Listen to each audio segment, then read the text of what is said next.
11,000 साल बाद जब ताबूत से निकाला गया रामायण का एक शूरवीर योद्धा, और यह नजारा देखकर सभी के रोंगटे खड़े हो गए। रामायण के जुड़े रहस्यों के बारे में जानने की जिज्ञासा हर किसी को होती है।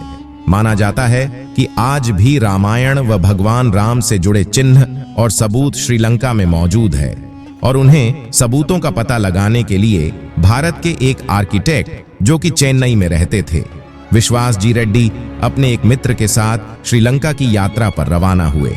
श्रीलंका की एक रिसर्च में दावा किया गया है कि श्रीलंका में करीब 50 ऐसे स्थान हैं जिनका संबंध रामायण से है। यह भी दावा किया गया है कि रावण की अशोक वाटिका कहाँ थी, पुष्पक विमान कहाँ उतरता था। इसके अलावा भगवान हनुमान के पैरों के निशान भी देखे गए हैं।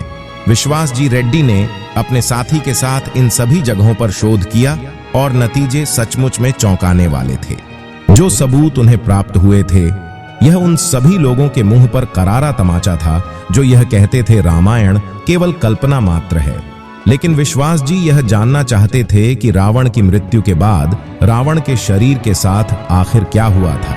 वहां के स्थानीय निवासी आज भी रावण की पूजा करते हैं। जब उन्होंने इसके बारे में उनसे पूछा तो उनका कहना था, रावण का शरीर आज भी श्रीलंका के केरला के घने जंगलों में स्थित है। बताया जाता है भगवान श्री राम के हाथों रावण के वध को 11,000 से भी ज्यादा साल हो गए हैं। जिस समय भगवान श्री राम ने रावण का वध किया था, उन्होंने उसके शव को विभीषण को सौंप दिया था।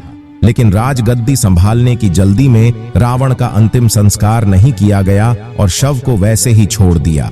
इसके बाद रावण के शव को नाग कुल के लोग अपने साथ लेकर चले गए, क्योंकि उन लोगों का मानना था कि रावण की मौत क्षणिक है, वह फिर से जिंदा हो जाएगा। लेकिन ऐसा नहीं हुआ। इसके बाद उन्होंने रावण के शव को मम्मी बना दिया ताकि वह कई सालों तक सुरक्षित रहे। यह शोध श्रीलंका के इंटरनेशनल रामायण रिसर्च सेंटर द्वारा किया गया है। इस रिसर्च के मुताबिक 18 फीट लंबे और 5 फीट चौड़े ताबूत में रावण का शव रखा गया है। यह भी कहा जाता है कि इस ताबूत के नीचे रावण का बेशकीमती खजाना भी मौजूद है, और इस खजाने की रखवाली भयंकर नागदेव और कई खूंखार जानवर करते हैं।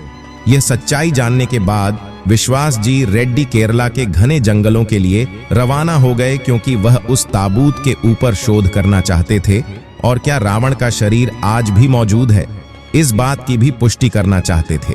लेकिन यह सफर इतना आसान नहीं था, क्योंकि उन्हें केरला के जंगलों में 8,000 फुट की ऊंचाई का सफर तय करना था। लेकिन 1.5 दिन की कड़ी मशक्कत के बाद आखिर विश्वास जी उस स्थान पर पहुंच ही गए। रात्रि के समय उन्होंने देखा कि एक भयंकर नाग उस ताबूत की रखवाली कर रहा था, तो उन्होंने सुबह होने का इंतजार किया, और सुबह होते ही जब उन्होंने उस ताबूत को खोलना चाहा तो आसपास से बहुत ज्यादा खूंखार जानवरों की आवाजें आने लगी। कहा जाता है उस ताबूत के नीचे बेशकीमती खजाना मौजूद है, लेकिन लाख प्रयास करने के बावजूद भी विश्वास जी उस ताबूत को खोल नहीं पाए।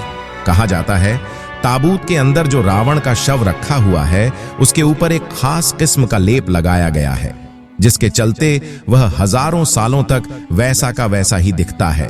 विश्वास जी खूंखार जानवरों की आवाज से बहुत ज्यादा डर गए थे। उन्होंने उस ताबूत पर ही थोड़ा बहुत शोध किया और उसका थोड़ा सा अंश निकाल करके अपने साथ ले गए।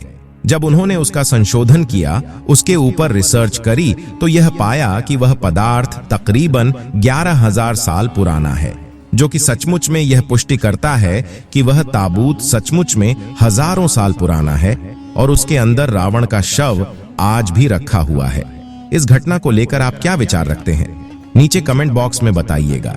क्या आप आज से पहले कभी श्रीलंका के दौरे पर गए हैं? अगर वहां आपका जाना हो तो रामायण से जुड़े हुए सबूत आप जरूर देखिएगा। वीडियो आपको पसंद आई हो तो लाइक करें, जल्दी से हमारे चैनल को सब्सक्राइब करके बेल आइकन को प्रेस करें। अभी के लिए आप सभी दर्शकों को हर हर महादेव।